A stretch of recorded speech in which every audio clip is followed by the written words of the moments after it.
오늘은 바나랑 천남성이라는 약재에 대해서 소개를 해드리겠습니다. 알고 계신 분들도 있을 거예요. 옛날에는 이런 거 팔아가지고 약재상에 팔면은 용돈벌이로도 쓰고 뭐 그랬다고 하더라고요. 이제 이렇게 약간 꽃이 뱀 머리가 이렇게 또아리 튼 거 마냥 이렇게 생겼어요.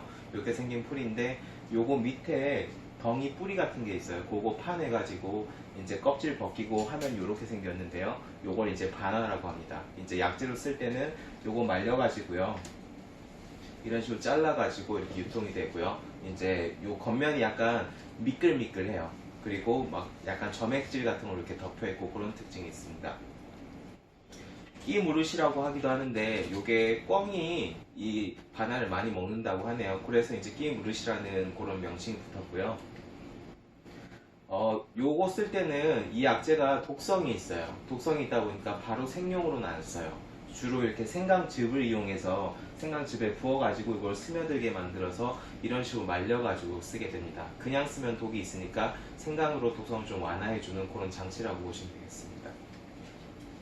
효과는 이래요. 일단 성미를 보면 맛은 맵고 미신하고 성은 평하다 되어 있어요. 평하다는 거는 따뜻하지도 않고 차지도 않고 약간 평이한 성질의 약재라는 뜻이고요. 효과가 신복, 흉격, 담열, 만결이라고 이제 돼 있는데 이게 뭔 뜻이냐면은 명치 밑에 뭔가 이렇게 그득하고 뭔가 열 같은 게 꽉 차 있고 뭔가 이렇게 꽉 차 있는 그런 거를 한 번에 풀어준다는 뜻이에요.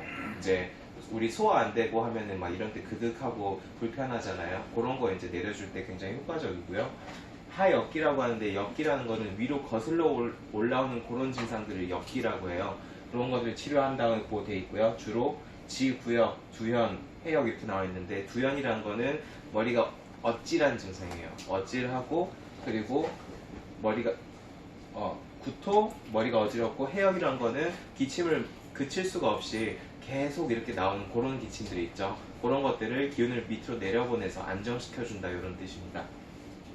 주로는 이제 바나를 단독으로 쓰지는 않고 진피, 복력, 백출 같은 약재들을 같이 가미해줘요. 이런 거 가미하면 이제 이진탕이라고 부르는데요. 그런 것들을 쓸 때 이 바나를 상당히 많이 씁니다. 그렇게 해서 이제 담음을 치료한다고 되어 있습니다. 일단 담음이 뭔지 좀 궁금하실 텐데 이 담음이란 거는 우리 몸에 쌓인 병리적 체액을 말해요. 우리 몸의 70%가 물로 구성되어 있다고 하잖아요. 그런 게 순환이 잘 되면 큰 병이 생기지 않는데 이게 순환이 안 되기 시작하면서 뭔가 병리적인 물질들이 막 쌓이는 거예요. 십병 부담이라는 얘기가 있어요. 병이 10가지가 있으면은 9가지가 이 담음 때문에 생긴다고 할 정도로 굉장히 많습니다. 쉽게 설명드리면 화장실 물때 낀 거랑 비슷해요. 화장실 청소 안 하면 물때 끼잖아요. 우리 몸도 마찬가지로 좀 물때가 끼면서 노폐물들이 생겨서 뭔가 점점 안 좋아지는 거죠. 주로 생기는 증상들이 미식거린다든지 구역감이 생긴다든지 혹은 소화불량이 자주 온다든지 배가 좀 꿀렁꿀렁 거린다든지 어지럼증이나 뭐 콕콕 쏘는 종류의 두통 혹은 가래가 그치지 않는다든지 몸이 여기저기 돌아다니면서 아프다든지 혹은 다크서클이 좀 이전보다 되게 심하게 짙어진다든지 이런 증상들이 많이 있어요. 이제 이런 증상에 뭔가 내가 소화기도 좀 안 좋으면서 좀 어지러운 것 같기도 하고 배도 좀 미식거리고 이러면은 담음이 많이 쌓인 거니까요. 이럴 때는 이 담음을 빨리 치료해 줘야겠죠. 그리고 비슷한 약재로 천남성이라는 게 있어요. 바나랑 같은 종류의 식물인데 천남성은 바나보다 훨씬 독성이 강합니다. 성질도 훨씬 세고요. 그래서 꽃이 약간 이것도 마찬가지로 이렇게 꺾여 있는 이런 특징이 있고요. 마찬가지로 뿌리 덩이를 캐가지고 그거 잘라서 쓰는데요. 보시면은 거의 비슷해요. 이런 거 보면은 큰 차이 안 나죠. 색깔만 좀 다르죠. 그래서 시중에서 바나가 좋다 하면서 혹은 천남성이 좋다 하면서 이렇게 사오는데 위험할 수 있어요. 거의 모습이 똑같아서 섞여서 오는 경우가 있습니다. 그래서 바나인 줄 알고 했다가 천남성이면은 얘는 독성이 그래도 약한 편인데 얘는 굉장히 독성이 강해요.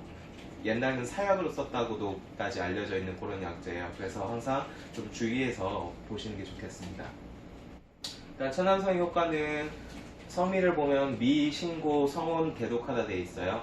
맛이 약간 맵고 쓰면서 좀 성질이 따뜻하고요. 대독하다 되어 있습니다. 독성이 굉장히 강한 약재다 이렇게 기록이 되어 있고요. 그리고 주로는 조습하다 한다가 하는데 이 담음을 말려준다는 뜻이고요.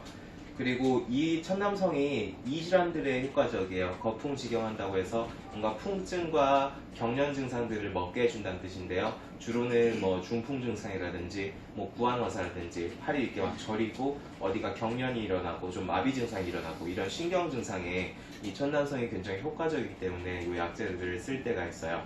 주로 얘는 독성이 굉장히 강하기 때문에 생강즙에 버무린다든지 혹은 소 쓸개에 좀 버무려서 쓴다든지 이런 식으로 해서 그 독성을 완화시켜 가지고 약재를 쓰게 됩니다.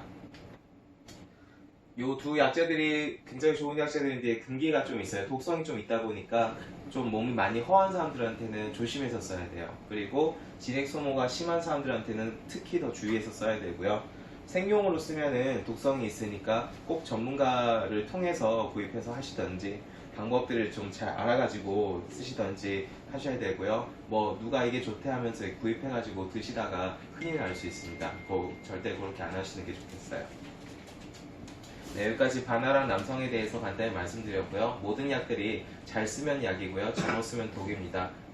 적정량을 쓰면 약이지만 과용한다든지 남용한다든지 이러면은 독이 되는 거거든요. 양약이든 한약이든 다 똑같습니다. 그래서 그런 거 혹시 어디서 구할 일이 있으시면은 그런 거 전문가한테 꼭 물어보시고요. 만약에 그런 게 궁금하다 하시면은 어깨동무한의원으로 오시면 되겠죠.